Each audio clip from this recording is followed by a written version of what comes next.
This video and its contents are for adult collectors. Hello everybody, this is Bots Obsession, and today we're doing something completely different from anything else I've ever done.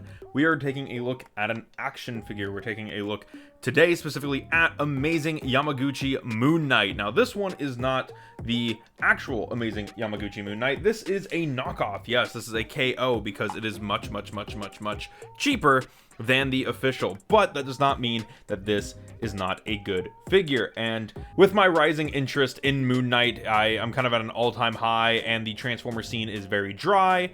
I decided I'm gonna go for some action figures, and the main figure I wanted in my collection is of course a good-looking Moon Knight, and this one is absolutely amazing. Just look at the details here. Now there are going to be some paint smudging. It is a KO, but for the most part it does look really nice. This cape notably is a cloth cape with a wire running all the way down here through the back. There's a mid wire up here, and same on this side. Now mine does have a little bit of an air. There's no wire right there.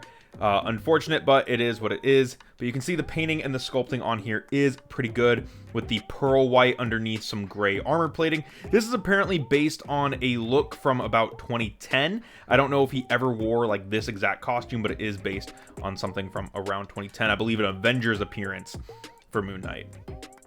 Bringing him in, you can kind of see the head sculpt here is a very nice kind of mean head sculpt here. You can see the nose right there, the blue eyes, a little bit of shading on the top, and the hood cowl is very nice. The moon on the chest, the line going through it, the body armor sculpting, everything on here is really nice. You may be noticing the billy clubs on the back, and we will talk about accessories in just a moment.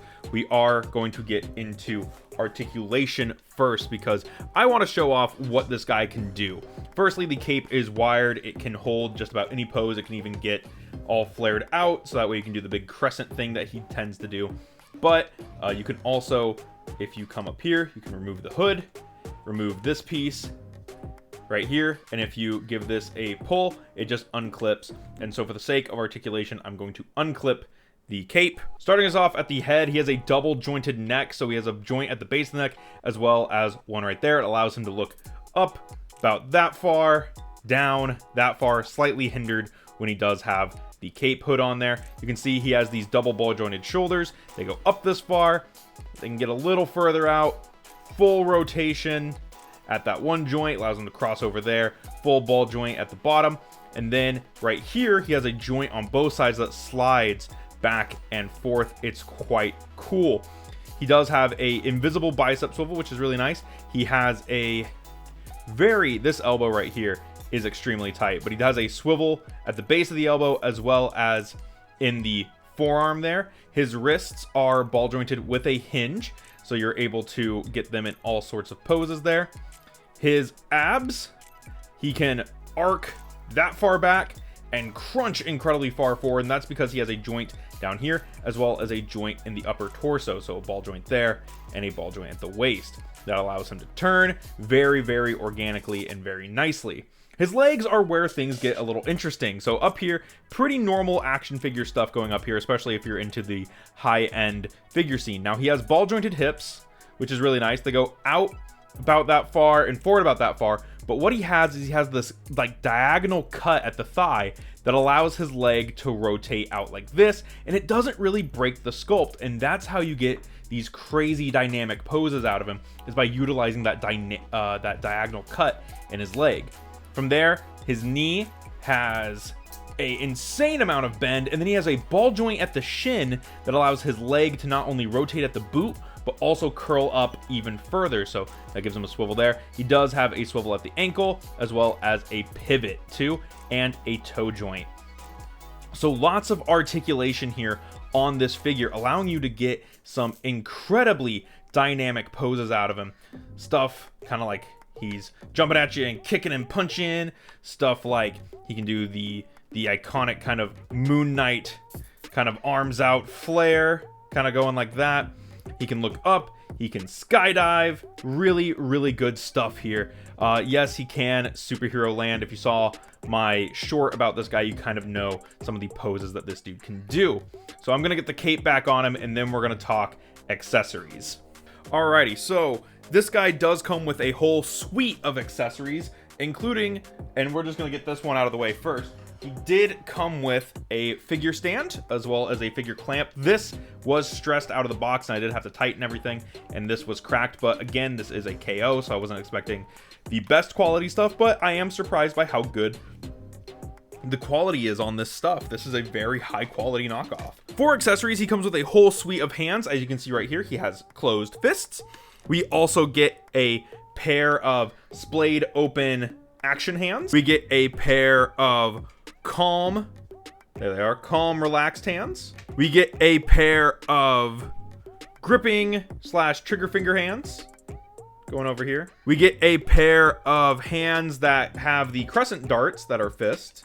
And the last hands we get are his crescent moon holding hands. Now these hands are different from the gripping hands. They have the pinky slightly extended, so that way he can hold his crescent moons. Now on top of that, these crescent moons are individual pieces from his hands, so you also get those. The crescent dart hands are not.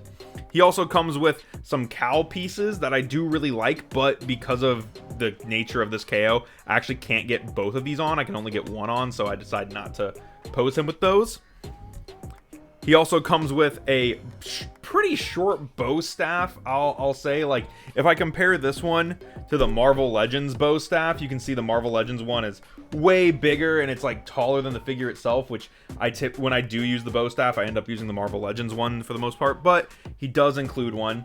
As well, he also includes 2 clips, these clips right here, that can store on the back of his belt, and these hold his billy clubs, so he does have those. I'm just going to take these out right now because I know they're going to fall out. So yeah, you get a whole suite of accessories with this guy to do tons of epic and awesome poses. He also comes with 2 alternate faces. We get kind of a surprised, wide-eyed face. There we go. And we get a more stern, angry face, which you can actually see some of the mouth molding underneath the mask, which is really, really nice. And so with all that, you can get some amazing poses out of this guy. That all being said, this is an amazing figure. I think he's a really good KO. I think it's a very solid KO, and that if you go out and you want this figure, do your research a little bit, because there are a couple different versions of the Moon Knight knockoff. So make sure you're looking for the correct one and you get the correct one. I got mine off of eBay. I think it was a pretty good buy, and I do really like this guy. So like I said, if you're looking for a great Moon Knight for your collection, this is coming from a Moon Knight fan, someone who's followed the comics for quite some time. I love this figure. I think it's a great representation of Moon Knight, and if you can find it for 30-40 bucks, I think it's good. It's totally worth the price. With that said, thank you guys for watching. YouTube thinks you'll like this video over here. Let me know if you want more of this stuff, if you want more action figure or variety reviews. Let me know if you think of the new backdrop, and I'll see you in the next one. This has been Bots Obsession.